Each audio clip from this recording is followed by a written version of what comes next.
capacité facile d'envoyer l'autre à adopter ta vision des choses. Alléluia. Donc il est important que tu puisses te connaître toi-même. Amen. Et savoir quel est le domaine de ta vie qui te passionne. L'autre dimension que j'ai enseignée, c'était la loi de l'environnement. C'était le jeudi. La loi de l'environnement, c'était pour te dire que là où on dépose le fer, là où on dépose l'aimant plutôt, c'est là-bas qu'il attire le fer. Vrai ou faux? Là où on dépose l'aimant, c'est là-bas que l'aimant attire le fer. Donc si tu veux réellement attirer réellement une certaine dimension de prospérité, il te faut fréquenter des endroits qui sont semblables à cette dimension de prospérité. Est-ce que quelqu'un me comprend? Il faut fréquenter des endroits qui sont conformes. Ta prospérité est rattachée à un environnement. La Bible dit, en Genèse 12, il dit à Abraham, qu'est-ce qu'il dit? Il dit, lève-toi. Genèse chapitre 12, à partir du verset 1er.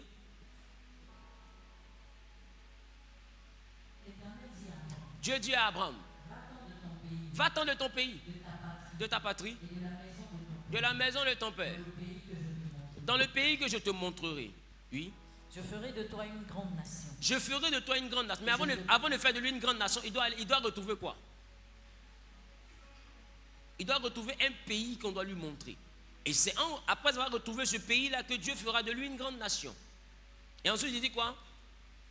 Je ferai de toi une grande nation. Oui. Et je te bénirai. Il dit, je te bénirai. Je rendrai ton nom grand. Je rendrai ton nom grand. Et tu seras une source de bénédiction. Tu seras une source de bénédiction. Mais toutes ces paroles-là viennent après quoi?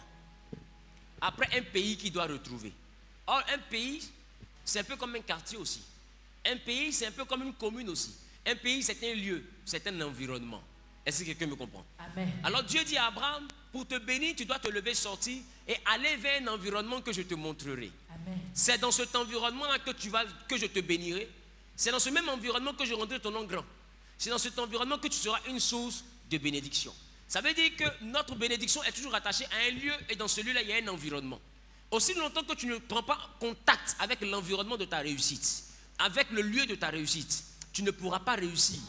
Si Dieu te prédestine, par exemple, à réussir dans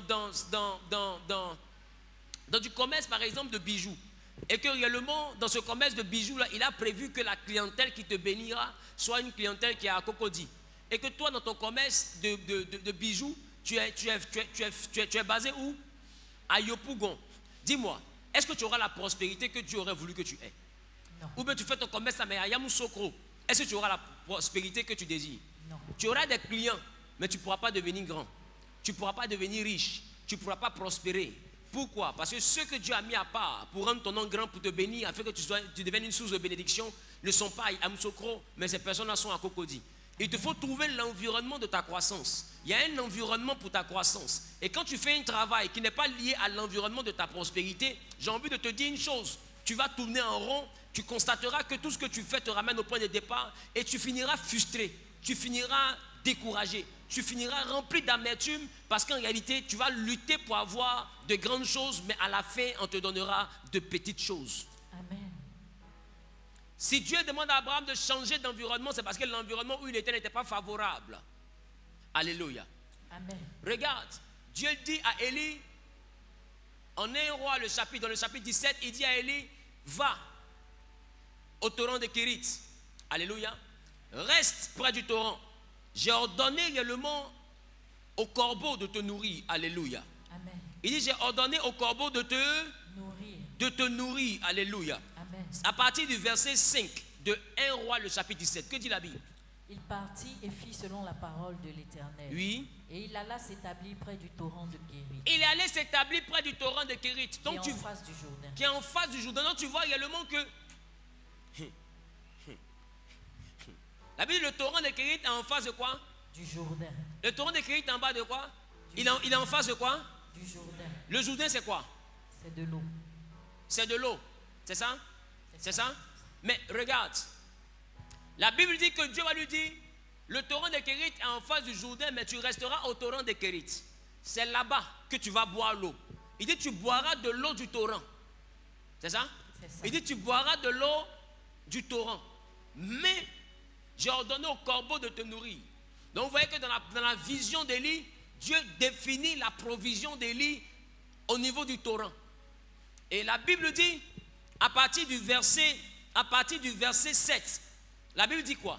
Mais au bout d'un certain temps, Oui. le torrent fut à sec, Au bout d'un moment, le torrent fut à sec. car il n'était point tombé de pluie dans le pays. Parce qu'il n'avait pas plu. Élie même avait oublié qu'il avait prophétisé que la pluie ne doit plus arriver. Donc du coup, le torrent s'est asséché. Alléluia. Amen. Mais regarde la partie qui me plaît. La Bible dit, Dieu va dire à Élie de partir à Sarepta.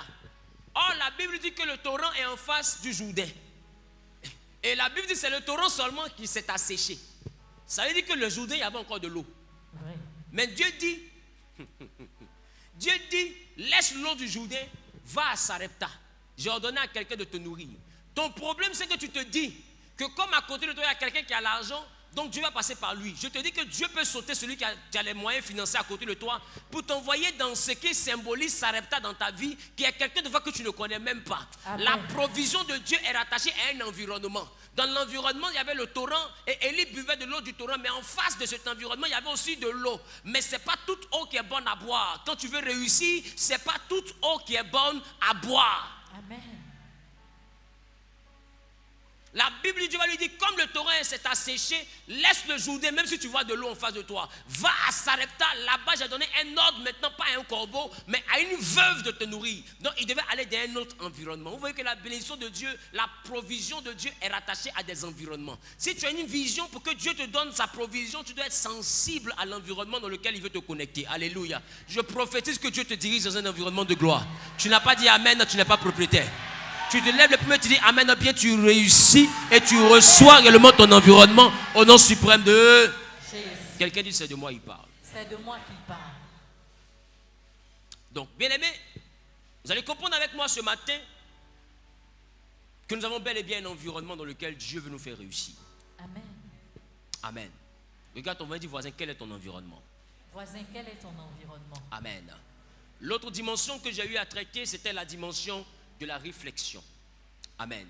Amen. Et dans la dimension de la réflexion, je t'ai dit que le temps de pause est très important pour la croissance. Pas parce que tu as échoué dans un domaine que tu n'es pas fait pour ce domaine. Amen. Quand tu échoues, majoritairement, il faut faire une pause. Cette pause-là sert à quoi? Elle sert à essayer de comprendre pourquoi tu as échoué. Ne change pas aussitôt. J'ai envie de te dire, l'échec est une étape de la vie de toute personne qui est appelée à la grandeur. Ce qui fera de toi un homme fort, une femme forte demain, c'est l'échec que tu vis aujourd'hui. L'échec que Dieu te fait vivre est une école de sagesse qu'il te donne. C'est une école de sagesse à laquelle il t'est inscrit pour que demain tu puisses faire comprendre à quelqu'un d'autre que l'échec n'est pas une fin en soi. Quelqu'un a besoin d'entendre ce message.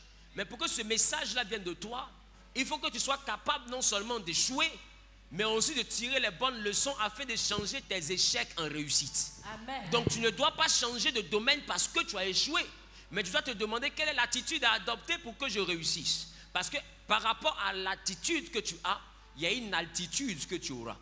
Amen. Qui me comprend? Qui me comprend? Qui me comprend? De ton attitude dépendra ton altitude. Donc si tu veux avoir de la hauteur, de l'élévation, il y a un comportement à avoir. Dieu a dit à Josué, afin d'agir selon tout ce qui est écrit. Donc le comportement que Dieu lui recommande, c'est d'agir selon la parole de Dieu. Il dit, c'est alors que tu réussiras. Donc la réussite est d'abord liée à une attitude. Qui me comprend? Donc, c'est pas parce qu'on a dit que tu seras grande femme d'affaires et que depuis tu vois que le commerce que tu essaies de faire ne réussit pas, que tu vas dire non, quelqu'un m'a blagué ou bien ils m'ont trompé. Non, je te demande, est-ce que tu fais cela avec la connaissance des affaires? Est-ce que tu fais cela avec autre chose qu'une prophétie? Parce que j'ai envie de te dire, en dehors de la prophétie, il te faut de l'expertise. Dieu avait prophétisé réellement à Joseph qui serait grand, élevé et que ses frères allaient se prosterner, vrai ou faux? Il a eu 2 songes prophétiques où même la lune, le soleil, les 11 étoiles se prosternaient, où même les gerbes de ses frères se prosternaient. Joseph a eu également cette vision qui disait qu'il allait être plus grand. Mais j'ai envie de te demander, est-ce que la grandeur de Joseph est venue parce qu'il avait rêvé? Non. Pourquoi? Parce que quand il arrive en Égypte, au moment d'accomplir la vision que Dieu lui a donnée, lui a présenté, le rêve que Dieu lui a fait faire, la Bible déclare que Joseph va être dans un environnement où le roi Pharaon va avoir un songe. Il était troublé, il cherchait l'explication. Joseph vient, il explique. Et maintenant Pharaon lui demande, comment pallier à cela? Comment résoudre ce problème? La Bible dit Joseph maintenant va donner une stratégie économique à Pharaon pour dire à Pharaon, voilà ce que je te propose. Tu dois ouvrir réellement des greniers, fabriquer des greniers et commencer à stocker tel pourcentage. Dites-moi, est-ce que ça c'est rêve? Non. Est-ce que ça c'est une prophétie? Non. C'est de l'expertise. C'est-à-dire que Joseph avait la capacité de savoir gérer les biens pour les permettre de croître. Il avait une connaissance, il avait un bagage. Il a reçu ce bagage-là où? Pas dans la maison de son père, mais dans la maison de Potiphar. Parce que dans la maison de Potiphar, Joseph a eu le temps de gérer des biens.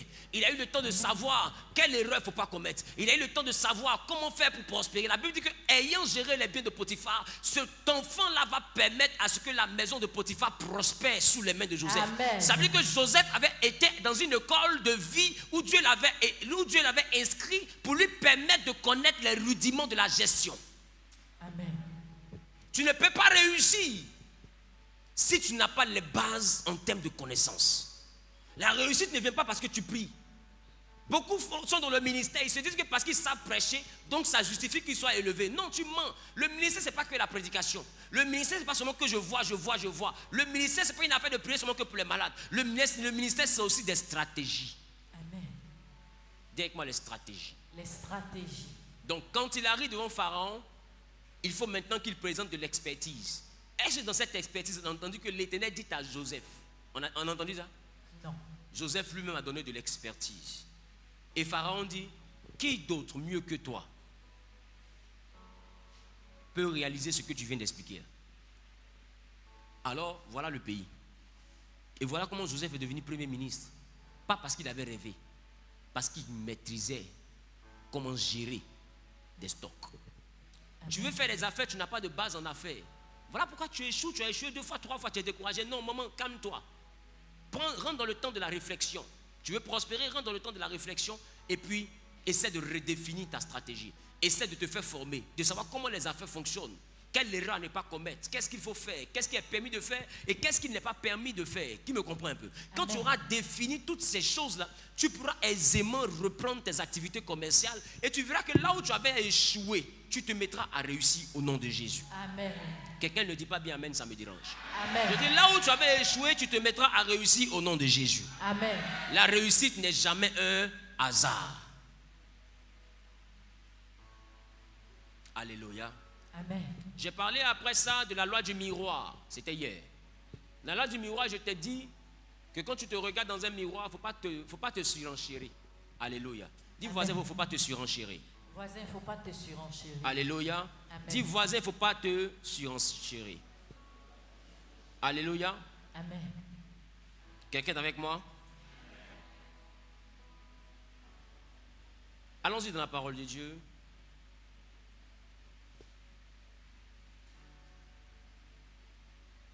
Tu es Yahweh. Romains, chapitre 12, le verset 3. Romains, chapitre 12, le verset 3. Que dit la Bible? Par la grâce qui m'a été donnée. Par la grâce qui m'a été donnée. Je dis à chacun de vous de n'avoir pas de lui-même une trop haute opinion, mais de revêtir des sentiments modestes, selon la mesure de foi que Dieu a départie à chacun. Amen. Donc dans la loi du miroir, la Bible dit de ne pas avoir une trop haute opinion de toi-même.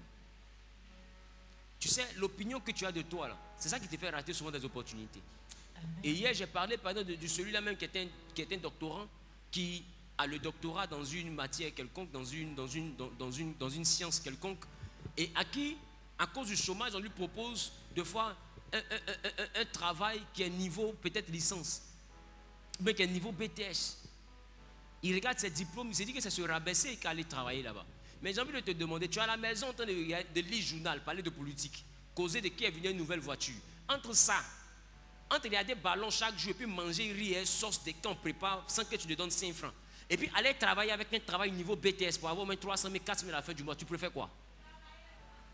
Mais je vous assure qu'aujourd'hui, il y a des personnes qui refusent ce genre de poste-là parce qu'ils se disent qu'ils méritent mieux. J'ai envie de te poser la question. Est-ce que tu sais vraiment où ton sorcier habite?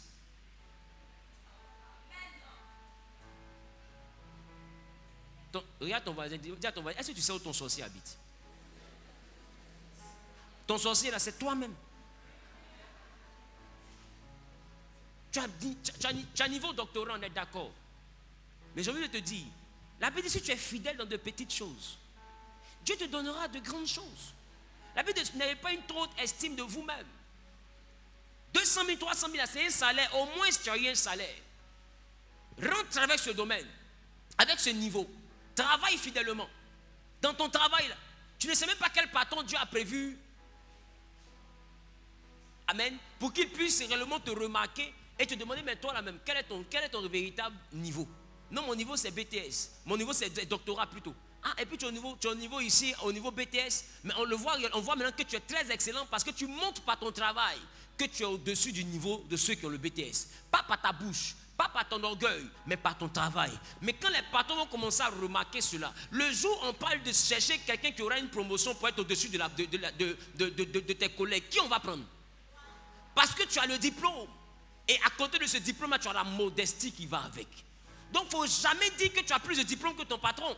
Il y a des personnes qui t'arrivent dans une entreprise, tu dis que tu as plus de diplôme que ton patron. Dans les murmures, là, ça tombe dans ses oreilles. Tu auras quelle promotion? Pourquoi tu seras promu? Parce que déjà, même tu es en bas de lui, tu commences à te mesurer à lui. Et le jour où il te permet de devenir quelqu'un aussi qui est cadre comme lui. Voilà comment ceux qui sont N+1 au-dessus de toi sont toujours en train de te combattre parce que tu n'as pas la modestie. Tu te présentes comme étant sachant que tu as une trop haute estime de toi-même. Beaucoup parmi vous, vous créez vos combats en entreprise parce que vous manquez de modestie. Tu veux présenter toi-même ton propre travail. Laisse ton travail te présenter. Parce que quand tu veux présenter ton travail, celui qui est au-dessus de toi va te voir comme un concurrent direct. Il ne va jamais permettre que tu montes. Voilà comment beaucoup de personnes se retrouvent avec des pharaons qui les empêchent de réussir.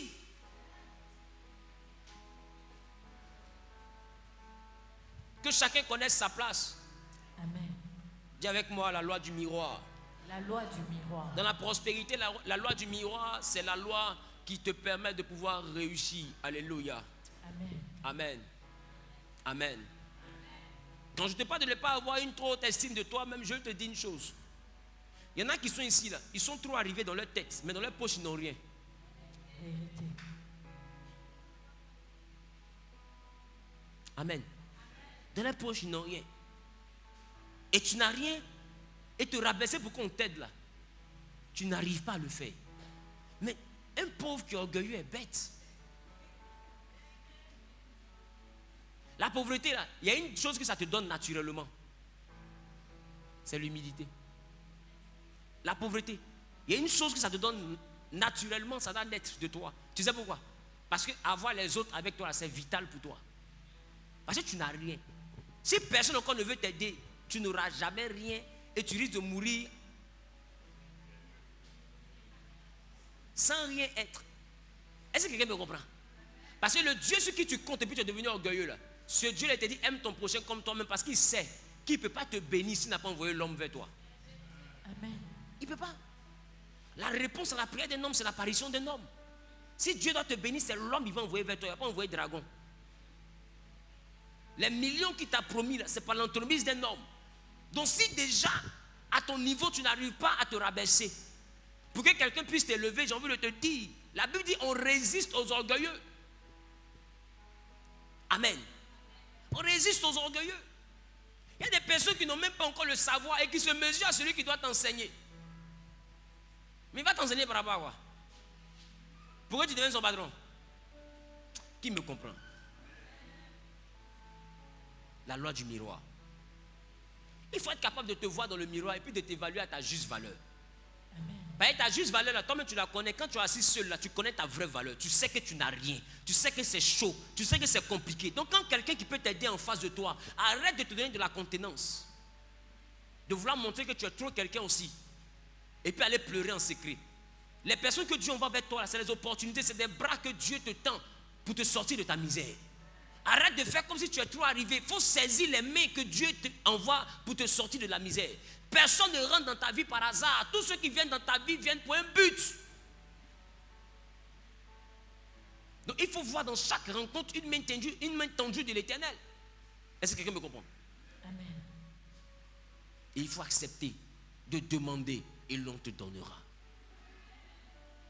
Il faut frapper et l'on t'ouvrira. Aussi longtemps qu'on ne t'a pas ouvert, C'est toi qui es dans le besoin, mon ami. Il faut frapper. Non, je frappe, ça devient foutaise maintenant. J'ai dit, c'est toi qui es dans le besoin. Il faut frapper. La main qui demande, elle est en bas. De toute façon, tu frappes aujourd'hui, là. Le jour où tu deviendras quelqu'un, il y a quelqu'un d'autre qui a eu frappé aussi. Amen.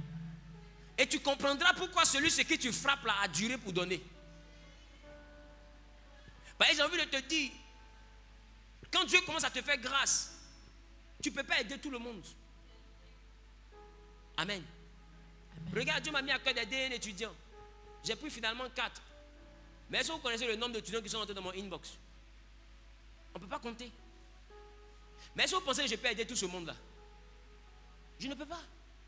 Je n'ai pas cette capacité. Amen. Même si je vais que je vends, je vide mon compte bancaire et que je donne ça à tous ces étudiants qui sont tous scolarisés. J'ai envie de te dire qu'il y aura encore d'autres étudiants qui vont apprendre que des étudiants ont été bénis. Ils vont revenir encore en plus nombreux. J'ai enlevé où? Ça veut dire que tu ne peux pas aider tout le monde. Sinon, non seulement tu vas t'appauvrir, et puis ceux que tu as aidés là, ceux qui t'ont regardé en train de demander, voilà un bête qui n'a pas su gérer. Il a partagé tout son nom, voilà maintenant il marche à pied. Si Dieu m'avait donné ce que Dieu lui avait donné là, je n'allais pas me comporter comme ça. C'est un idiot. Quelqu'un va t'insulter en ville. Qui me comprend? Amen. Donc celui-là même de fois, tu vois, il te résiste. Il ne te résiste pas par hasard. Tu n'es pas le seul à lui demander. Amen. Il faut prier pour trouver grâce à ses yeux. Il ne faut pas faire comme si c'est palable. Amen. Parce que son argent, il ne te doit rien dedans. Il faut lui demander avec beaucoup de modestie. Et puis prie pour que Dieu envoie son cœur à ressentir ton besoin. Amen. Mais arrête d'avoir une trop haute estime de toi-même. Quelqu'un dit je suis délivré. Quelqu'un dit je suis délivré. Je suis délivré. Quand on n'a pas le caractère naturel qu'on doit avoir, c'est l'humilité. Amen. C'est pourquoi moi je ne crois pas en l'humilité d'un pauvre. Je ne crois pas au respect d'un pauvre. Si un pauvre me respecte, moi je ne crois pas en lui. Vous savez pourquoi? Amen. Parce qu'il n'a pas le choix. C'est pourquoi de fois on a l'impression que les gens disent que l'argent change l'homme. L'argent ne change personne. L'argent montre le vrai visage. Parce que celui qui n'a rien qui te respecte, c'est juste parce qu'il n'a rien qui te respecte. Vérité. S'il a quelque chose, tu vas voir son vrai visage. C'est qu'il a voulu te dire, mais qu'il ne pouvait pas te dire parce qu'il n'avait rien. Il va te cracher ça, pia. Je ne crois pas en la simplicité d'un pauvre. Il n'a pas le choix. Il est né pour être simple. Je ne crois pas en l'humilité d'un pauvre. Il est né pour être humble. S'il n'est pas humble, il va mourir sans manger. Mais quelqu'un qui est riche et puis qui est poli, lui, il est poli. Amen. Quelqu'un qui est riche et puis il est humble, qui est disponible pour les autres, lui, il est humble. Qui me comprend? Quelqu'un qui est riche et puis cause avec quelqu'un qui n'a rien, comme si les deux n'ont rien. Lui, il est humble. Tu veux voir ton vrai visage? Attends l'argent. Amen. Il y en a même qui sont tes amis parce que actuellement tu n'as rien. Quand ils vont commencer à avoir l'argent, tu ne seras plus leur ami. Ils causent pas parce qu'ils ont envie de voir ton nez. Hein. Ils causent parce que la télévision a essayé à couper courant. Il n'y a pas l'argent. Tout est chaud. Tu veux voir le vrai visage de quelqu'un, attends que Dieu le bénisse. Amen. Donc, où tu entends de parler là, sois modeste. Et puis lutte pour atteindre tes objectifs. Frappe aussi longtemps qu'on ne trouve pas. Frappe. Amen. Demande aussi longtemps que tu ne reçois pas. Demande. Est-ce que je parle à quelqu'un? Amen. Est-ce que je parle à quelqu'un? Amen. L'autre loi que je veux donner aujourd'hui pour compléter toute la liste, c'est la loi de la rigueur. Dis avec moi la rigueur. La rigueur. Tu sais, le laisser aller là, on l'exploite lorsqu'on est arrivé. Amen. Mais quand on n'est pas encore arrivé là, et qu'on veut arriver, on a de la rigueur vis-à-vis de nous et vis-à-vis des autres. Amen. Amen. Tu as commencé ta petite activité. Des gens commencent à se fidéliser. D'habitude, tu ouvres à 8 heures. Et on te voit après, tu ouvres à 10 heures. Après, tu ouvres à 6 heures. Tu commences à parler aux gens comme tu veux. Tu manques de discipline. Tu commences à te sentir quelqu'un. Parce que tu penses qu'au stade où tu es arrivé là, tu es devenu trop grand. Je te dis, il y a un piège dans le comportement que tu es en train d'avoir. Il te faut de la rigueur. Cette rigueur-là, elle doit aller d'abord vis-à-vis de toi-même. Pour réussir, il te faut de la rigueur. Dis avec moi de la rigueur. De la rigueur. Il te faut de la rigueur. Dis de la rigueur. La rigueur. La rigueur, c'est la dimension où tu ne donnes pas lieu et place à la distraction quand il est l'heure du travail. Amen. Amen. Quand il est l'heure du travail, tu ne donnes pas lieu et place à la distraction. Combien de personnes ici ne disciplinent même pas leur temps? Toi, en tout temps, en toutes circonstances, tu causes, tu ris, tu t'affaires.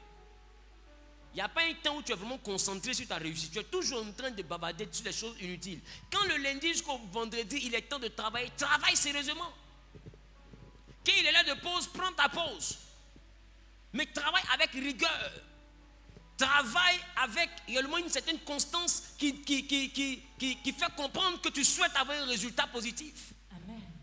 Quand on sent qu'en entreprise là-bas que tu es sérieux dans le travail, que tu es rigoureux, ça veut dire que ce qu'on te demande de faire là, tu le fais dans le délai. Ça donne le courage de te confier de plus grandes choses. On ne confie pas des grandes choses à quelqu'un qui est négligent. On ne confie pas des grandes choses à quelqu'un qui est un peu trop de laisser aller. Quelqu'un qui est toujours en train de rire inutilement, comme s'il est dépourvu de bon sens, comme s'il est orphelin de bon sens. Prends son temps pour rire, gaga, bêtement, toujours en train de plaisanter. C'est tout toi qui cherches causerie. Quelle causerie? À un moment donné, comprends que tes patrons vous regardent sans jamais parler. Mais ils regardent le comportement de tout un chacun, la manière de rendre tes rapports, la manière de gérer ton commerce. De cette manière-là dépendra le succès dans tes activités. Amen. Il faut te poser un standard qui est le standard de l'excellence. Mais c'est dans la rigueur que tu peux atteindre l'excellence. Amen. Il ne faut pas être trop léger vis-à-vis de toi-même. C'est vrai que tu travailles pour toi-même. Ça ne veut pas dire que tu dois travailler comme tu veux. Parce que même si le commerce ça t'appartient, même si la boutique là t'appartient, mais en réalité elle ne t'appartient pas. Elle appartient à tes clients. Tu es là employé. Même si tu as des employés, mais tu es l'employé de tes clients. Et il faut accepter qu'un client te fasse des reproches. Il y a des personnes, parce que tu as beaucoup de clients, tu te permets de parler mal à certains qui viennent d'arriver, que tu vois des apparences modestes. J'ai envie de te demander, est-ce que tu sais qui vient de rentrer dans ton magasin? Amen. Il y a des personnes qui viennent avec leur énergie, avec leur étoile, qui payent même ton article, et puis les articles commencent à partir. Remarquez, il y a des enfants, quand les femmes là commencent à gagner galette, elles disent, toi, il faut venir payer le premier. Même quand tu n'as pas dit, il faut payer même pour 25. Parce qu'elle remarque que quand l'enfant la paye, là, le reste, ça marche. Il y a des gens comme ça, qui viennent avec une atmosphère de déblocage. Mais toi, tu commences à parler comme tu veux à tout le monde. Pourquoi? Parce que tu estimes que le commerce t'a permis d'avoir voiture. La voiture, tu ne l'as pas, c'est tes clients qui l'ont acheté pour toi. Amen. Il faut être rigoureux. Il faut enseigner à ceux qui travaillent pour toi comment parler aux clients. Parce qu'il faut leur dire, hey, je suis votre patron ou votre patronne. Mais les clients sont mes patrons. Donc c'est que vous, ils sont 2 fois vos patrons. Ils sont 2 fois vos patrons. Mais tu vois un employé de chez toi commencer à parler d'une manière bizarre à un client ou à une cliente, mais tu le fous dehors. Parce que le client est 2 fois son patron. De la manière, il ne peut pas te parler comme ça. C'est comme ça qu'il ne doit pas parler comme ça au client. Parce que le client est chef. J'ai envie de dire même le client est roi. Tu n'es pas rigoureux. Et les choses, tu dis que non, on peut laisser passer. On ne laisse pas les choses passer quand on veut réussir. Amen. Dans l'organisation de ton ministère, si tu es homme de Dieu, c'est vrai que c'est l'œuvre de Dieu, mais ne permet pas à tout le monde de faire ce qu'il veut dans l'œuvre de Dieu. Parce que cette œuvre de Dieu là, ceux qui viennent vous commencer à travailler dans l'œuvre de Dieu, des fois tu les as rencontrés en route, mais Dieu tu l'as rencontré au début. Amen. Et Dieu va juger ton travail. Il ne jugera pas leur travail d'abord. Il jugera toi ton travail. Donc il faut comprendre que ceux qui servent Dieu avec toi là, ils sont en train de servir Dieu pour que Dieu juge ton travail. Donc il ne faut pas les laisser faire n'importe quoi pour ne pas que ton travail soit mal jugé. Est-ce que quelqu'un me comprend? Amen. Il y a des comportements que nous devons bannir. C'est pourquoi j'ai dit à quelqu'un ici, L'un de mes collaborateurs a un mauvais comportement et ta femme me dit, il ne sera plus mon collaborateur. Si c'est vérifié, il ne sera plus mon collaborateur. Parce qu'on n'est pas dans l'œuvre de Dieu, faire ce qu'on veut. On est dans l'œuvre de Dieu à cause des fidèles, à cause des enfants de Dieu. Quand ils arrivent, même si l'homme de Dieu est occupé, trouve la manière de leur dire ça avec toute la politesse qui va avec. Il ne faut pas parler comme s'ils sont esclaves. Ils ne sont pas esclaves d'un homme. Ils sont esclaves de Jésus. Et s'ils font le rang, ce n'est pas parce qu'ils ont envie de voir un homme. C'est parce qu'ils croient que Jésus travaille avec cet homme. Voilà pourquoi ils veulent le voir. Mais pour ça, il ne faut pas nous insulter. La rigueur. Il y a des personnes, même tu leur dis à 8h on commence. C'est là qu'ils vont s'arrêter pour qu'on commence à 9h. Il y a des magasins, tu sais que le magasin commence à 8h. Mais toi qui es le propriétaire, tu vas dormir jusqu'à 11h. Parce que c'est ton magasin. Et les clients te cherchent. Mais j'ai envie de te dire, il y a des saisons d'abondance, mais aussi il y a des saisons de sécheresse. Il y a des saisons qui vont arriver là. Même un client pour taper ta porte, tu ne vas pas trouver. Pourquoi? Parce que tu n'as pas été fidèle avec les 2 clients que Jésus t'a envoyés. Amen. Si tu es fidèle dans les petites choses, il te confiera de grandes choses. Le peu que Dieu te donne, entretiens pour ne pas les perdre. Garde-les. Tu ne réussis pas parce que tu as payé robe pour vendre. Tu réussis parce que tu es rigoureux dans ton travail. Amen. Dis avec moi la rigueur. La rigueur. Dis avec moi la rigueur. La rigueur. Il y a un temps pour toutes choses. Amen. Il y a un temps pour toutes choses. Ceux qui me connaissent vraiment savent. Quand je ris pour un temps, mais il y a des sujets avec lesquels je ne ris jamais. Et des fois, ceux qui ne me connaissent pas bien, quand j'arrête de rire, c'est disent qu'ils peuvent me manager. Quand je ne ris plus, là, on ne me manage pas. Quand je ne ris plus, on ne rit plus. Ça devient très sérieux. Ah non, c'est papa, il est cool. Il est cool pour te mettre à l'aise, pour ne pas que tu te sentes bizarre, sinon il n'est pas ton ami. Vérité. Ah oui. Et quand je prends mon manteau de prophète, le cool avec qui tu as causé, là, de tout et de rien avec qui vous avez ri, c'est plus la même personne. Et d'autres me trouvent un peu trop dur. Non, papa, même, il pourrait pardonner ça. Et je ne suis pas ton camarade. C'est pas toi de me dire comment je dois servir Dieu. Si ce que je vais prendre comme décision par l'onction de Dieu ne t'intéresse pas, ou bien ça, tu trouves que tu es mécontent, sors aussi. Toutes les façons, quand je mangeais pain sucré, je ne te connaissais pas. Amen. Et quand Dieu va donner ma limousine demain, je peux ne pas te connaître, mais je sais que Dieu va faire sa parole. Donc tu n'es pas obligé de rester avec moi. Mais si tu veux rester avec moi, c'est que tu es prêt à marcher dans la vision, dans le sérieux que je mets dans mon travail. Amen. C'est de ça qu'il s'agit. Dans la dimension de la rigueur, tu ne laisses pas n'importe qui venir faire n'importe quoi dans ton travail. Celui qui ne peut pas t'arranger ne doit pas te déranger. Dans la dimension de la rigueur, on ne marche pas n'importe qui. Il y a des amitiés, tu dois couper. Et puis tu dois couper ces amitiés-là pour de bon. Non, je me souviens qu'on a grandi ensemble. Vous avez grandi ensemble, mais vous n'arrivez pas à croître ensemble. Le point n'est pas avec qui tu as grandi. À un moment donné, là, même les amitiés s'effritent. La véritable amitié que tu as, c'est ta famille. Amen. Il faut vivre pour l'essentiel. Il faut vivre pour l'essentiel. Toujours avec des amis en train de leur faire du bien. Mais ils tendent tes propres enfants. Et ils ont caleçon qui n'est pas déchiré.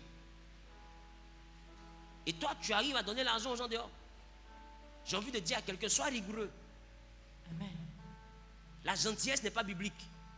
Amen. C'est la bonté qui est biblique.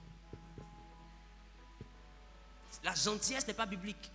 C'est la bonté. La bonté, c'est faire ce qui est juste. Amen. La gentillesse, c'est faire du bien et s'oublier soi-même. Oh, Dieu n'a jamais dit de t'oublier. Il dit, aime ton prochain comme toi-même. Amen. Ça veut dire que l'amour commence par toi. Et de toute façon, tu t'aimes, c'est comme ça que tu aimes ton prochain aussi. Il te faut être rigoureux. Et dans la dimension de la rigueur, j'ai envie de te dire qu'il y a une partie de tes finances que tu ne dois pas toucher, sauf si c'est Dieu qui te parle. Amen. Être papa bonheur, maman gentille, ça ne paye pas. Remarque, tu te vides pour les autres, mais quand toi tu es dans le besoin, personne ne se vide pour toi. Vérité. Il faut trouver le moyen de faire du bien sans rentrer dans la gentillesse. Le bien, là, c'est faire le bien en se souvenant que toi aussi, tu as besoin d'une réserve pour vivre. Amen. Parce que demain, ceux que tu aides là, c'est les mêmes qui vont se moquer de toi. C'est les mêmes qui vont rire de toi. Je dis, si tu regardes leur visage, tu vas vider toutes tes poches. Parce qu'on ne regarde pas dans les yeux du cabri pour l'égorger. On ne regarde pas les yeux du cabri pour l'égorger. Et tu es dans la pitié. Et à cause de la pitié, oh, ça fait pitié, et tu donnes. Oh, ça fait pitié, et tu donnes. J'ai envie de te dire, tu donnes. Tu n'as rien construit. Si tu meurs, c'est pas sûr que quelqu'un se prête volontaire parmi eux pour héberger tes enfants. C'est pas sûr. Alors la chose qui est la plus sûre et qui est la plus directe que tu dois faire, sécurise l'avenir de tes enfants. C'est très important. C'est pour eux que tu travailles. C'est pour eux que tu travailles. Sinon, tous ceux que tu aides là, à 80%, c'est des hypocrites. De fait, ton père et ta mère ont scolarisé des personnes qui sont devenues des cadres. Ils sont où aujourd'hui?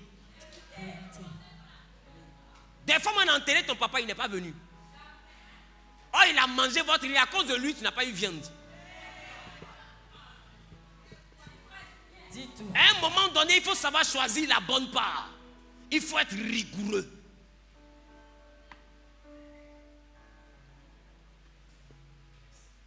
Tu veux prospérer, sois rigoureux. Et la rigueur, c'est aussi dans la gestion de tes finances. Amen. Écoute-moi, tu vois ceux qui sont milliardaires, si le peu qu'ils avaient, ils sortent, ils partagent à tous les pauvres, ils reviennent, ils ont encore, ils partagent à tous les pauvres. C'est qu'ils vont être milliardaires. C'est que personne n'a être milliardaire sur la terre. Salomon était l'homme le plus riche de toute l'histoire de son époque. Mais dites-moi, est-ce qu'il n'y avait pas pauvre en son temps? Il y en avait. Tu as l'argent que Salomon. Et puis, il y a des gens qui disent, non, il ne faut pas tout partager. Il dit, mais si tu partages 100 milliards, il y aura un qui n'a pas reçu. Vérité. Qui me comprend? Il y a toujours un qui a te dit, moi, il n'y a pas eu. C'est comme si tu n'as rien fait encore. Et puis, où tu penses qu'il est seul, il y a au moins 20 qui viennent après. Non, ça n'a pas eu, elle n'était pas là. Finalement, tu n'as rien fait. Le seul qui aide les hommes, c'est Dieu. Toi, fais ce que tu peux faire. Le reste, là, prie pour eux. Amen. Est-ce que quelqu'un me comprend? Fais ce que tu peux faire. Dieu t'a mis à cœur de faire pour 4 personnes, fais-le. Le reste, là, prie pour eux. Amen. Le jour où Dieu te donne encore que tu as une série comme ça, tu fais encore. Après ça, prie pour eux. Amen. Est-ce que quelqu'un me comprend? Amen. Et je suis dans une saison où Dieu m'a mis à cœur de faire certaines offrandes. Ça ne veut pas dire que je montre aux gens qui j'ai l'argent. C'est une saison. Quand la saison va passer, je vais arrêter. Amen. Et puis je vais repenser encore à mes enfants. Qui me comprend? Amen. Quand la saison va passer, je vais arrêter. Puis je vais repenser à mes enfants.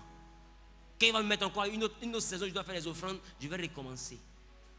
Qui me comprend? Amen. Sois rigoureux. Sois rigoureux. Il y a une partie de tes épargnes que tu ne dois toucher pour rien au monde. C'est juste ça, demain, tu vas réussir. Pour que l'Égypte ait une stabilité, il a fallu que Joseph établisse des greniers qu'il a remplis. Jésus, j'ai envie de te dire, les années de sécheresse, la période de sécheresse dans ta vie, tu la traverseras si tu as des épargnes. Amen. Si tu n'as rien comme épargne, tu fais comment? Tu fais comment? Il y en a qui sont ici, tu as 100 000, tu manges les 100 000. Tu as 20 000, tu manges les 20 000. Tu as 200 000, tu manges les 200 000. Tu n'es pas rigoureux. Tu as 500 000 à la fin du mois, c'est toi qui vis dans une maison 250 000, 300 000. Mon ami, tu es suicidaire ou quoi? Non, je veux montrer, je veux vivre. Attends, tu veux montrer aux gens que tu es qui? Tu n'es rien. 500 000, ça ne paye pas 4 champagnes. Tu n'es rien. Ça ne paye même pas brasserie de certaines personnes. Vrai ou faux? Vrai. Tu es encore un vrai pauvre. Arrête de te mesurer au chômeur de ta famille. Tu n'as rien. Tu as 600 000 à la fin du mois, tu es ici. Moi, je te promets que tu n'as rien. Tu as 800 000, moi je te dis que tu es encore dans la catégorie des pauvres. Tu n'as rien. Commence à mettre au moins 400 000 chaque fin du mois en épargne. Et puis serre-toi pour vivre dans 400 000. Après 10 mois, tu as 4 millions. Après 20 mois, tu as 8 millions. Un peu. Ça va arriver quelque part. Et puis tu deviendras quelqu'un. Toi aussi, tu auras ta maison. Toi aussi, tu auras ton terrain. Toi aussi, tu auras un avenir. Et quand tu vas être assis, tu pourras faire du bien aux gens comme tu veux. Il y a un temps pour toutes choses. Mais pour atteindre cette hauteur, il te faut de la rigueur vis-à-vis de toi-même. Tu dois être sévère avec toi-même. Toi, tu ne brasses pas au moins 5 millions par mois. Et puis tu as brasserie qui fait 2 millions. Mais toi, tu es un suicidaire. Tu as portable qui fait 1 million. Toi, tu es un psychopathe. Ça dit toi-même là. Toi-même. Prêche, papa. Maître.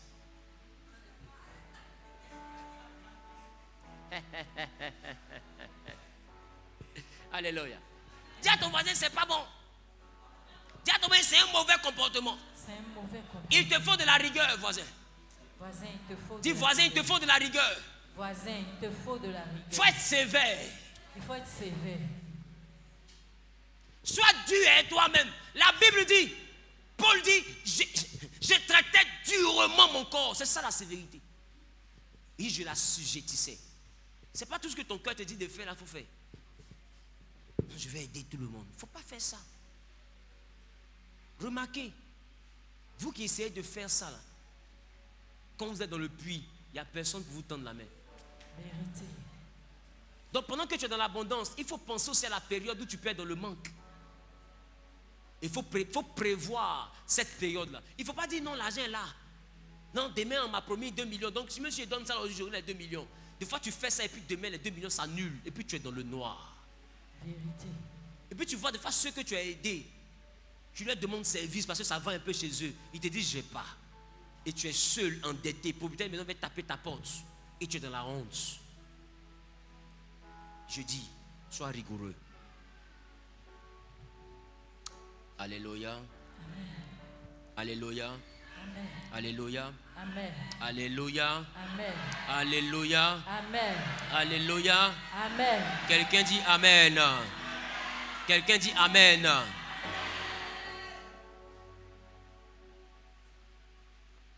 Dis avec moi la loi de la douleur.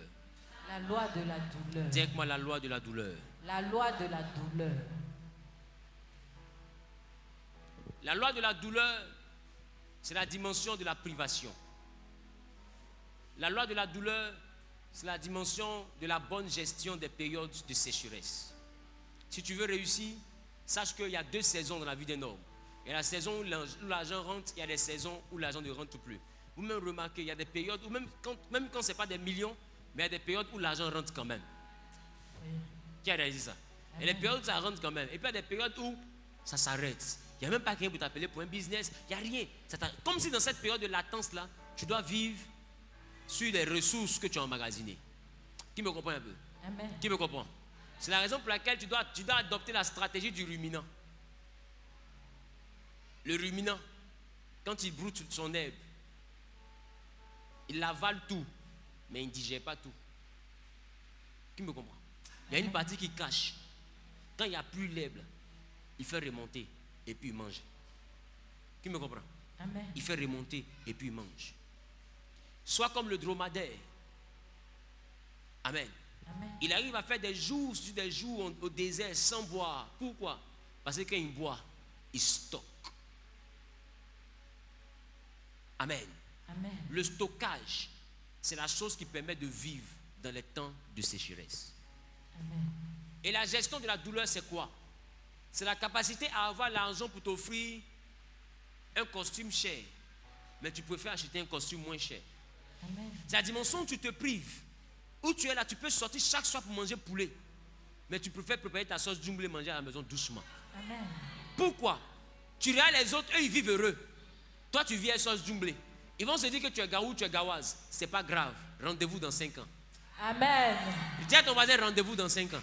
Voisin, rendez-vous dans 5 ans. Dans 5 ans, là, lui, tout son argent est resté dans champagne, dans cini, dans robe, dans costume, dans parfum, dans collant, dans mèche, dans jean, dans quoi encore? Donnez-moi. Dans chaussures, dans voiture, dans sac à main, dans etc., etc. Mais pendant ce temps-là, toi, tu prenais le temps de faire quoi? De conserver. Dis avec moi, conserver. Conserver. Dis avec moi, conserver. Conserver. Dis avec moi, conserver. Conserver. Dis avec moi, conserver. Conserver. Alléluia. Amen. Viens, tu vas lire avec moi. Allons-y en Ecclésiaste, le chapitre 10, le verset 16. Regarde ce que la Bible dit. Ecclésiaste, chapitre 10, le verset 16. Que dit la Bible? J'ai vu des esclaves sur des chevaux. Oui. Et des princes marchant sur terre comme des esclaves. Oui. Celui qui creuse une fosse y tombera. Oui. Et celui qui renverse une muraille sera mordu par un serpent. Mm-hmm. Celui qui remue des pierres en sera blessé. Et celui qui fend du bois en éprouvera du danger. Si Ecclésiaste chapitre 10, le verset 16. 16. Malheur à toi. Malheur à toi. Pays dont le roi est un enfant. Dans le pays dont le roi est un enfant. Et dont les princes mangent dès le matin. Et dont les princes mangent dès le matin. Vous voyez? Ça veut dire qu'il y a un temps où on mange. La Bible dit, tu seras dans le malheur. Amen. Tu seras dans le malheur. Si tu es comme un pays où le roi est un enfant.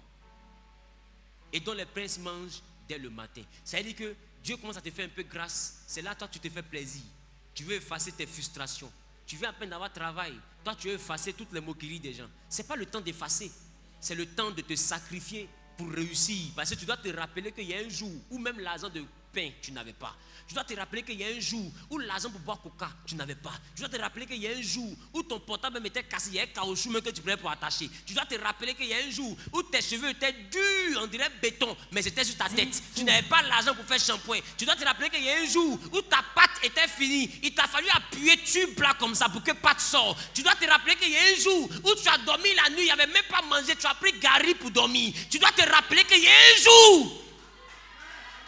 Prêche. C'est pas maintenant là tu dois te jouer les boss. Tu viens à peine de travailler, ça fait 3 mois, ça fait 1 an. Et tu te comportes comme quelqu'un qui vit à Beverly Hills, tu es un psychopathe. Tu te dis que c'est maintenant que tu dois essuyer tes frustrations. Ce n'est pas le temps de essuyer tes frustrations. C'est le temps de te priver. Pour ne plus jamais que la nuit où tu as mangé Gary pour dormir là revienne dans ta vie.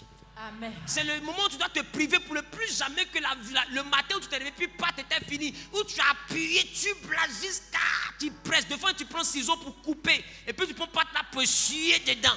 Mon ami, amen. Tu es technicien de surface. Tes camarades essuient carreau, toi c'est tube de pâte, toi tu essuies. Tu dois te rappeler, du moment où tu partais en entretien d'embauche, j'avais personne pour te donner le travail, tu as marché. Ils t'ont fait attendre jusqu'à 13h, tu n'avais rien pour manger, tu avais faim. Tu as déjà oublié? Et 3 mois seulement, tu te comportes comme un DG? C'est toi qui veux vivre dans une grosse maison, ce n'est pas encore le temps. Quand tu te comportes comme la Bible t'appelle un enfant. La Bible dit malheur au pays dont le roi est un enfant. La Bible t'appelle un enfant. Parce que tu manges dès le matin. C'est quoi le matin? C'est-à-dire le jour vient à peine de se lever. Parce qu'on dit quoi? Quelle que soit la durée de la nuit, le jour finit toujours par se lever. Ça veut dire quoi? Ça veut dire que quelquefois, quelle que soit la durée de l'épreuve, de la difficulté, de la pauvreté, de la galère, un jour la consolation de la richesse aussi arrive. Amen. Amen. Mais la Bible dit, tu es malheureux lorsque, dès que le matin se lève, toi tu commences à manger. On dit le bonheur vient à peine d'arriver. Et toi, c'est maintenant monsieur prend ses enfants, ils sont assis, il a oublié. Ah bébé, on va en week-end là. Il a juste 1,3 million au compte. Il est prêt à aller brûler 400 000 comme ça à Sini. Mon ami, tu es sérieux à ta vie? Tu es sérieux? Tu crois en quoi? Non, ce n'est pas le moment. Ce n'est pas le moment. Tu veux faire du bien à ta famille? Prends 100 000 dedans, mais 50 000 dedans. Organise une fête à la maison. 100 000 là. Si tu organises une fête, mais tu envoies tes amis, tes frères et tout, vous êtes là. 100 000 là, ça n'a pas fini même. Il y aura monnaie dedans. Parce que manger qu'on prépare à la maison, c'est moins cher que manger qu'on paye au restaurant. Paye des poulets, si tu payes 10 poulets même à 25 000. Préparez, mangez jusqu'au soir. Buvez Coca-Cola, dansez comme vous voulez jusqu'au soir. Mais au moins ça t'a coûté seulement que 100 000. Au lieu d'aller brûler 400 000 à Assini. Et j'ai envie de te demander, mais c'est pas le moment. Regarde ton voisin, c'est pas le moment. Voisin, c'est pas le moment.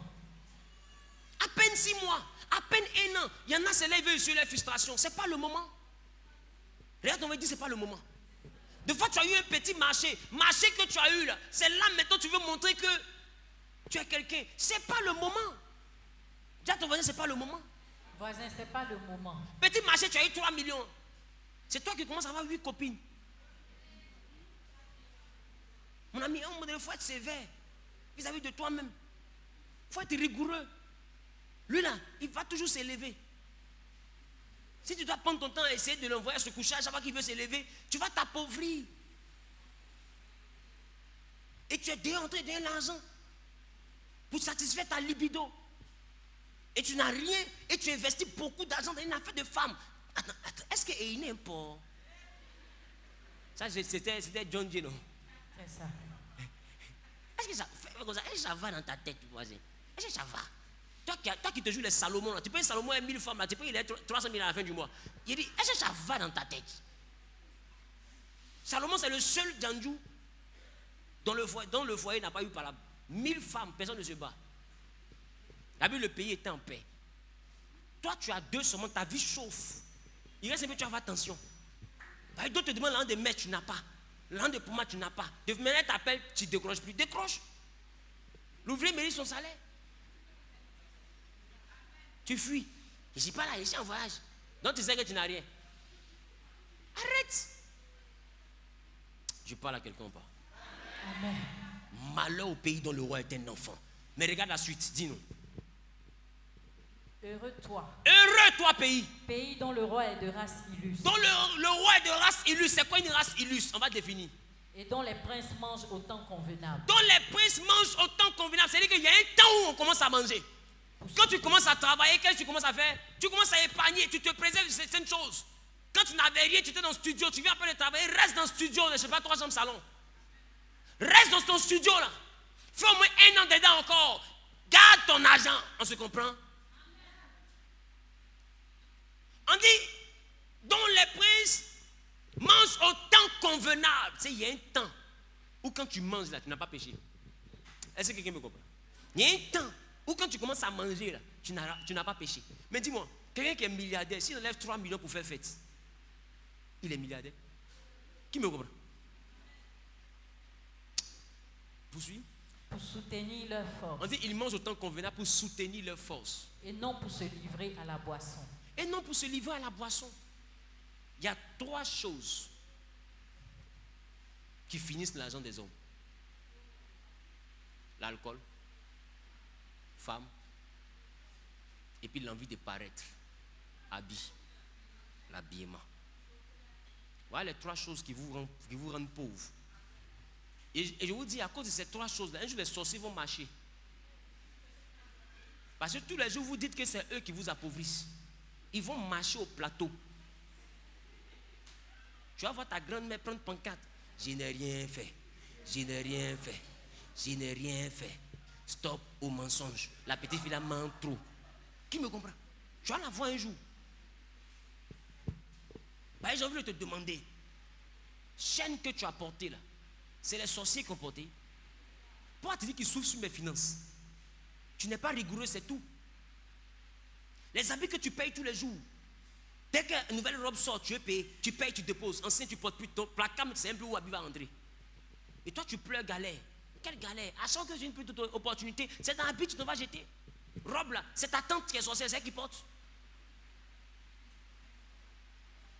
Les bijoux là, c'est tes oncles qui sont ceux qui portent. Arrête. Tu manques de rigueur. Tu te dis que c'est le moment de te faire plaisir. Oh, la Bible dit, tu es de race illustre quand tu manges au temps convenable pour soutenir ta force. Ça veut dire quoi? Tu fais ce qui est nécessaire pour que tu aies encore la force de bien travailler. C'est tout. Le reste là, tu n'es pas dans ça. Il dit, et non pour se livrer à la boisson. C'est-à-dire à tout ce qui est inutile, le plaisir de la vie. Il y a un temps pour jouir de la vie. Et il y a un temps pour construire la réussite. Amen. Il ne faut pas confondre le moment où tu dois construire ta réussite. La réussite se construit. La réussite se construit. Il y a un temps où tu dois bâtir ton patrimoine. Quand Dieu commence à te faire grâce, ne vis pas comme un irritable bourgeois. Amen. Il faut avoir le souvenir. Est-ce que je parle à quelqu'un? Amen. Il faut avoir le souvenir. Dis à ton voisin, ayons le souvenir. Voisin, ayons le souvenir. Dis voisin, ayons le souvenir. Voisin, ayons le souvenir. Alléluia. Amen. L'autre dimension que je veux donner comme clé encore, amen, c'est la dimension de la concession, la loi des concessions. Il faut faire des concessions. Et ça va encore dans la même lancée que ce que je viens d'enseigner. Ça veut dire qu'il faut être capable de prendre des décisions par rapport au temps dans lequel tu te trouves. Amen. Il faut faire des concessions. C'est quoi une concession? C'est un arrangement. Ça veut dire c'est un arrangement qui permet l'équilibre, qui permet la stabilité, qui permet le bien.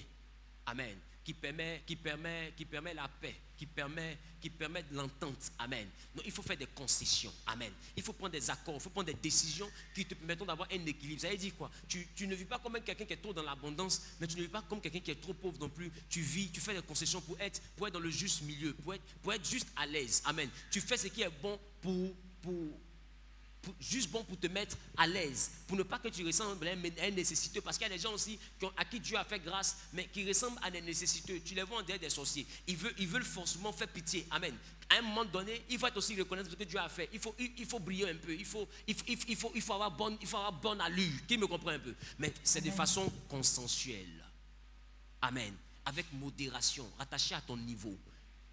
Amen. Ne donne pas l'impression d'être une autre personne que ce que tu es. Amen. Qui me dit amen?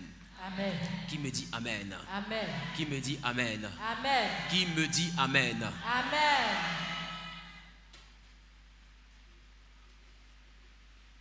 L'autre loi que je donne aujourd'hui, c'est la loi de la stratégie. Dis quoi, la loi de la stratégie. La loi de la stratégie. Et dans la dimension de la stratégie, je peux dire à quelqu'un qui fait le commerce, quand tu veux t'installer dans un commerce, il faut regarder ceux qui ont fait ce commerce-là avant toi. Quelles sont leurs forces et quelles sont leurs faiblesses? Quelles sont leurs erreurs et quelles sont leurs réussites? Il faut peser ces choses. Dis avec moi, il faut peser ces choses. Il faut analyser ces choses. Si tu es dans une zone où tu dois venir par exemple vendre de la tchéké et poisson, il faut que tu sois capable à un moment donné de faire la différence entre toi et ceux qui ont vendu avant toi. Donc il te faut faire une expertise du terrain. Il te faut être capable de faire quoi? L'étude du marché. Il faut être capable de regarder ce que tes concurrents directs font. Il faut goûter de former leur piment parce que attiqué là, tout le monde a attiqué. Poisson, tout le monde a poisson. Mais quand quelqu'un vend attiqué poisson, il y a une différence quelque part. C'est dans l'assaisonnement. Il y a une différence quelque part. C'est dans la manière de faire sa pâte. Il y a une manière de faire les finitions. Amen. Et cette manière-là, elle a un but. C'est de te rendre différent de celui qui était là hier. Donc il faut être capable, dans la dimension de la prospérité, de rentrer dans ce que j'ai appelé quoi? La clé de la stratégie. Dis avec moi la stratégie. La stratégie. Amen. Ce que tu fais comme activité prospérera parce que tu auras une stratégie qui va avec, dans le sens de la prospérité. C'est pourquoi il faut être capable de réfléchir. Pour que Jacob devienne l'enfant qu'on a béni, ils ne sont pas partis seulement sur la base de la prophétie. Dieu avait prophétisé que Jacob serait plus grand que son frère, c'est ça non? Mais pour que la prophétie s'accomplisse, la mère de Jacob a trouvé la stratégie. La Bible dit, elle va dire à son fils, voilà comment. Parce qu'il a dit, mon père va me reconnaître et va me maudire. Elle dit non, voilà la stratégie. Tu auras l'habit de ton frère, tu auras ceci, tu auras cela, tu auras la nourriture. Qui voit la stratégie? La stratégie vient envoyer la prophétie à s'accomplir. Quand Joseph devait être élevé, il a fallu qu'il trouve une stratégie pour gérer les biens de l'Égypte. La stratégie est la clé qui ouvre la porte du miracle. Amen. C'est l'une des dernières actions à poser pour que l'élévation et la prospérité rentrent dans ta vie. Amen. La stratégie. Il y a beaucoup de personnes aujourd'hui qui viennent évangéliser et qui disent aux gens, Jésus t'aime, Jésus t'aime. Non, c'est tout ce que Jésus nous aime. Il n'y a pas quelqu'un aujourd'hui sur la terre qui n'a pas entendu ce message au moins une fois dans sa vie. Jésus t'aime. Cette stratégie-là, j'ai envie de te dire, avec beaucoup de regrets, que ça ne prend plus. Amen. Il faut être capable désormais d'adapter ton évangile à une stratégie qui est de notre temps moderne, qui est de notre époque. Quelqu'un m'a demandé pourquoi je suis sur les réseaux sociaux. Mais c'est ça aussi de la stratégie. Allez, j'ai envie de te demander, où les gens se retrouvent aujourd'hui? Même quand ils sont assis à la maison, ils sont ensemble, mais ils ne causent pas ensemble. Vérité. Tout le monde est sur son portable. Tout le monde entend derrière ce qui se passe. Et c'est où? Sur les réseaux sociaux. Si tu veux les trouver, va les trouver là-bas. On dit non, toi tu es passé de Facebook. Mais oui, je suis passé de Facebook. Pourquoi? Parce que toutes les brebis sont ici. Amen.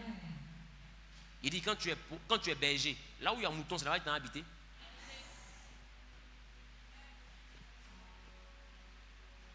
Est-ce qu'il me comprend? Amen. Et j'ai envie de te dire, d'autres ils sont sur Facebook et puis ils n'arrivent pas à émerger. Ils prêchent. 2 vues, 4 vues, 5 vues. J'ai envie de te dire, la communication digitale obéit à une loi de communication qu'on appelle la loi du buzz. Il y a le buzz positif et il y a le buzz négatif. Dans le buzz négatif, il y a les sextapes et tout ce qui va avec. Je te le dis parce que je suis ingénieur, j'ai fait cette formation aussi. En communication digitale, je sais de quoi je vous parle. J'ai étudié ça. Internet, c'est une dimension, les réseaux sociaux, c'est une dimension où c'est ce qui choque qui attire. Donc toi qui es pasteur qui veut réussir sur les réseaux sociaux, il faut être capable d'avoir un langage qui choque tout en restant dans la doctrine pour être capable d'attirer ceux qui sont hors doctrine. Donc ça veut dire que tu dois flirter à la frontière du péché. C'est-à-dire que C'est-à-dire dans la mesure maximale de ce qui est possible, bibliquement parlant. C'est-à-dire tu frôles le monde des païens. Ils ont l'impression que tu tombes chez eux. En tant que tu n'es pas tombé chez eux. Tu as juste frôlé pour qu'ils traversent la frontière pour te rejoindre. Est-ce que quelqu'un me comprend? Aussi longtemps que tu ne comprends pas cette stratégie, tu ne sauras pas pourquoi quelqu'un est trop cru quand il est sur Facebook. C'est une loi qui attire. Depuis que j'ai ouvert l'école de la vie, les directs sont montés à 800, 900, voire 1000 personnes connectées. Pourquoi? Parce que je dis quelque chose qui a un rapport avec le monde, mais qui révèle une loi qui est de mon monde. Amen. Je dis des choses qui ont un rapport avec leur monde, leur réalité, leur quotidien. Ils aiment les choses bizarres. Donc je dis ça de façon crue, mais avec des lois en dessous qui viennent de moi, mon monde, qui est le monde de la Bible. Donc à la fin, on retient que l'homosexualité n'est pas une bonne chose. On retient que tu dois être pudique, que tu dois être sanctifié. On retient que tu dois aimer ton prochain, que tu dois soutenir ton mari, que tu dois soutenir ta femme. On retient ce genre de choses, l'école de la vie, mais il y a beaucoup plus de païens que de chrétiens qui sont là. Amen. Ils se disent, ah, Zahir là vraiment, il fait rire. Eux, pour eux, ils viennent rire. Oh, je frôle l'humour pour les envoyer dans la loi de Dieu. Amen. Quand tu es un gladiateur, quand tu es un combattant, tu ne gagnes pas la bataille parce que tu te bats. Tu gagnes la bataille parce que tu as les stratégies. La guerre, c'est les stratégies. Et nous sommes dans un combat entre Lucifer et le royaume des cieux. Et c'est nous les généraux, c'est nous les combattants, c'est nous les soldats. Si on va sur le terrain sans stratégie, Satan va nous abattre. Amen. Et j'ai envie de vous dire, il a déjà pris une grande longueur d'avance. Donc si on ne change pas de méthode, qu'on reste dans la méthode carrée, les gens vont aller seulement chez lui. Et c'est ce qui se passe. Il y a beaucoup de païens qui se déguisent en chrétiens, ils viennent à l'église, ils se jouent les chrétiens, mais après là, c'est quelqu'un d'autre. Dis avec moi la stratégie. La stratégie. Je parle à quelqu'un? Amen. Je parle à quelqu'un? Amen. Je parle à quelqu'un ou pas? Amen. Est-ce que je parle à quelqu'un? Dis yes. Yes. Dis yes. Yes. Dis yes. Yes. Une autre chose, la curiosité, la loi de la curiosité. Il faut avoir un esprit critique. Il faut avoir un esprit critique. Il faut juste te poser une question. Pourquoi? Dis à ton voisin pourquoi. Pourquoi? Et le pourquoi que je te demande de poser comme question n'est pas un pourquoi pour se plaindre. C'est un pourquoi pour adopter une nouvelle stratégie. C'est un pourquoi pour essayer de comprendre qu'est-ce qui n'a pas marché et savoir comment est-ce que tu dois réajuster ta stratégie. C'est un pourquoi qui vient pas pour te plaindre du Seigneur, mais pour essayer de savoir quelle est l'inspiration qui te permettra de changer de stratégie. Donc c'est un pourquoi pour changer de méthode. Quand tu échoues dans la vie, il faut t'asseoir pour dire pourquoi. Parce que les mêmes calculs donnent les mêmes résultats. Amen. Donc il faut être capable de discerner le calcul que tu ne dois plus faire. Si tu veux changer ton résultat, change ton calcul. Est-ce que je parle à quelqu'un? Amen. Tu veux changer ton résultat, change ton calcul. Tu vends les pagnes, tu vends les chemises. Tu as pris l'habitude d'aller donner les chemises à crédit. Tu as vu que quand tu donnes à crédit, ton argent reste à l'intérieur. Mais arrête. Ou bien, si tu vois que quand tu arrêtes, les gens ne peuvent pas payer cash, change de stratégie en termes de crédit. Cela dit quoi? Cela dit que tu as payé ta chemise à 6 000 francs en gros. Tu la revends à 10 000 ou à 15 000 francs en gros, en détail. On se comprend? Parce qu'elle est de qualité. On se comprend? Quand tu achètes ça en gros à 6 000, si tu donnes même ça à crédit, mets ça à crédit au moins à 7 000 prix d'avance. Amen. Quand tu mets ça à 7 000 prix d'avance, même s'il n'a pas payé les 6 000 ou bien les 8 000 qui sont dessus, tu n'as rien perdu parce que ton fonds de commerce est déjà rentré. Avec au moins 1 000 francs, avec au moins 1 000 francs de bénéfices pour les frais de transport de livraison. Donc tu n'as pas touché ton capital. Donc quand tu poursuis ton gain. Tu ne poursuis pas ton capital. Mais toi tu payes la chose à 6 000 et puis tu donnes à quelqu'un sans qu'il ne donne même une avance qui couvre le prix de revient. Mais c'est des lois économiques. En termes de gestion, en termes de commerce, c'est les lois. Mais tu dois changer simplement de stratégie. Bientôt, j'aurai une masterclass pour les hommes d'affaires. Amen. L'argent, ce n'est pas dans la prière, l'argent, c'est dans la stratégie. Il faut avoir la stratégie. C'est le système. Il faut prier de 8h à 8h. Si tu n'es pas intelligent, que tu n'as pas la stratégie, l'argent même va te fuir. Amen. L'argent ne supporte pas les personnes qui n'ont pas la stratégie. Parce que l'argent est capricieux. Donc il faut toujours le piéger pour qu'il se montre. Amen. Est-ce que quelqu'un me comprend? Amen. Est-ce que quelqu'un me comprend? Il y a une chose qui régit le monde aujourd'hui, c'est le marketing. Le marketing est la clé de toute prospérité. Il y a une chose qui régit le monde, c'est le marketing. Tu ne peux pas faire du commerce sans avoir de connaissances basiques en marketing. Ce n'est pas possible. Aujourd'hui, on a deux types de marketing. Dans le marketing traditionnel qu'on connaît depuis longtemps, et puis on a un nouveau style de marketing qui est le marketing digital, qui te permet de vendre sur les réseaux sociaux avec les livraisons. Vous voyez, de plus en plus ça se fait. Qui me comprend un peu? Tu dois savoir au moins avoir des notions de base dans ces deux dimensions, dans ces deux aspects du marketing. Et la masterclass que je vais donner bientôt aura pour thème comment adapter le marketing à mon commerce. Amen. Donc c'est des lois.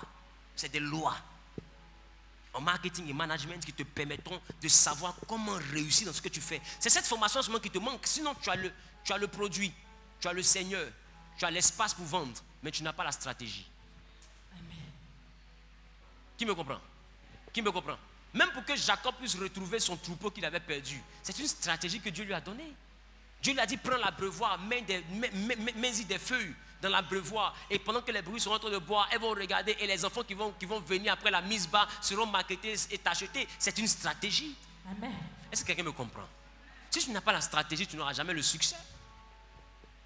Je parle à quelqu'un ou pas? Amen.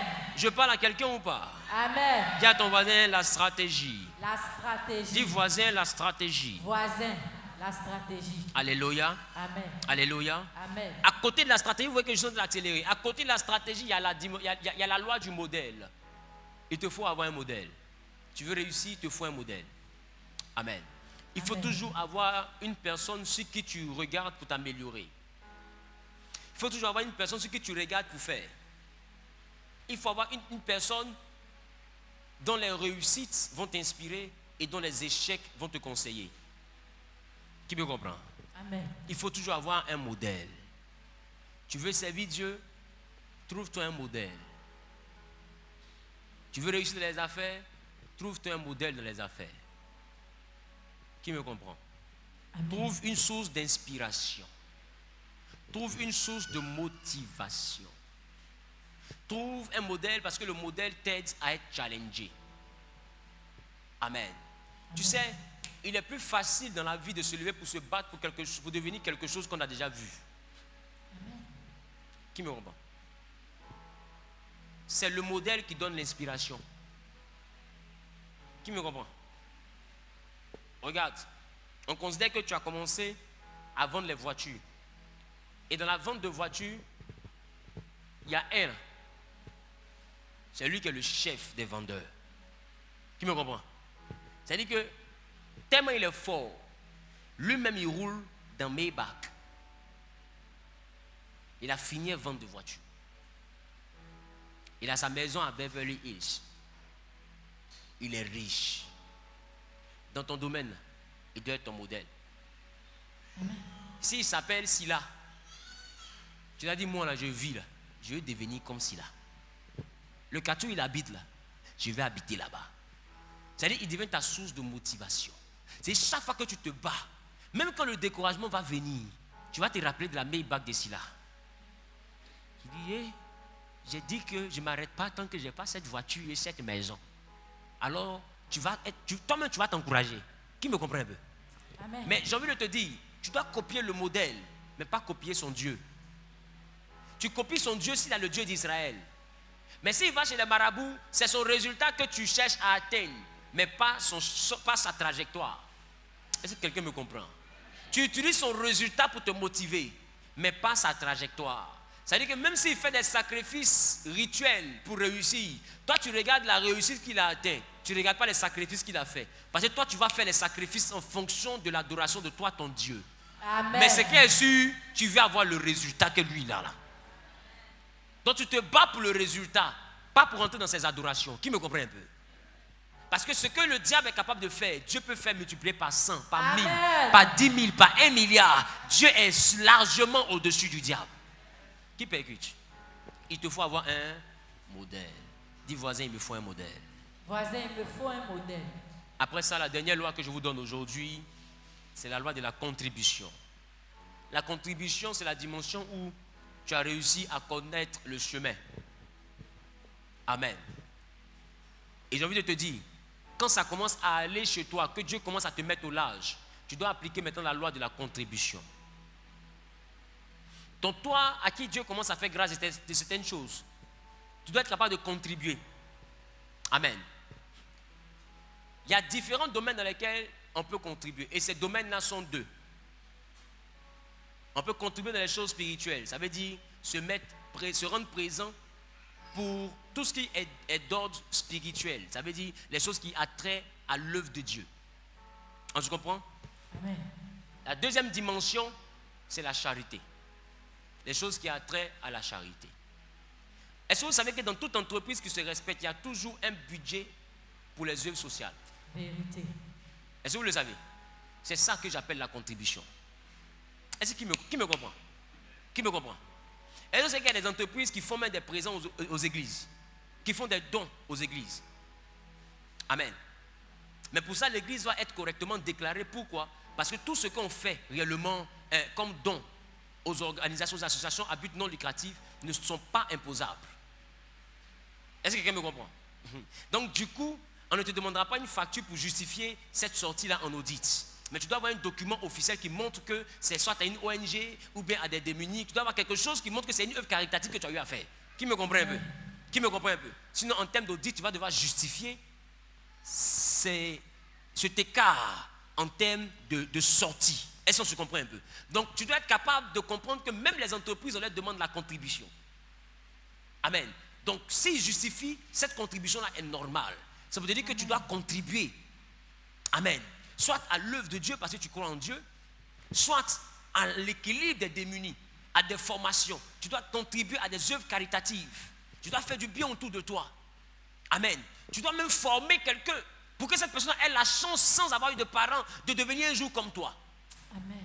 Tout ça, c'est la contribution. En termes de formation, en termes de contribution financière, tu dois contribuer pour que la société aussi puisse évoluer comme toi. Donc, tu remets dans la dimension de aime ton prochain comme toi-même. Tu fais le partage d'expérience. Ce que tu as eu à acquérir comme savoir, tu le partages avec les autres pour qu'eux aussi aient une chance de réussir. Cette phase-là est appelée la phase de la contribution. Si Dieu commence à te bénir, que tu ne touches pas la phase de la contribution, il va t'arracher ce qu'il t'a donné. Amen.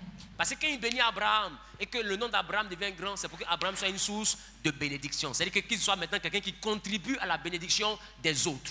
Amen. Donc si ta bénédiction se limite à toi seul et que tu ne deviens pas une source de bénédiction, ça veut dire que Dieu s'est trompé pour te bénir. Est-ce que quelqu'un me comprend? C'est que Dieu s'est trompé pour te bénir. Quelqu'un dit je vais contribuer. Je vais contribuer. Quelqu'un dit je vais contribuer. Je vais contribuer. Alléluia. Amen. Que Dieu nous bénisse. Tu vas te tenir debout et nous allons prier. Tu vas te tenir debout, nous allons prier. Tu vas dire à Dieu de donner la capacité de pouvoir respecter ces différentes lois, de pouvoir marcher réellement selon tout ce qui a été enseigné, de pouvoir t'aider réellement à te rendre conforme à sa parole. Et là, il va voir et commence à parler à Dieu. Il lève la voix et commence à parler à Dieu. Il lève la voix et commence à parler à Dieu. Je veux te rendre tout honneur et toute gloire. Je te dis merci pour tout ce que tu fais.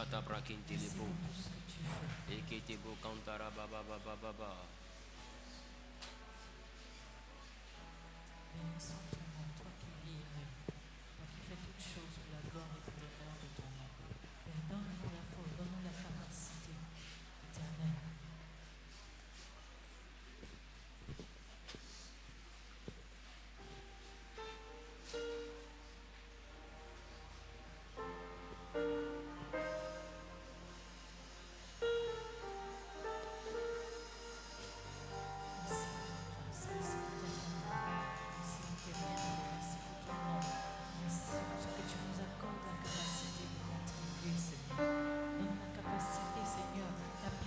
Que tu viens de nous montrer. Donne-nous, Seigneur, de nous manier. Donne-nous, Seigneur, de faire des concessions. Donne-nous d'utiliser l'intelligence que tu nous as donnée. Que la gloire, que la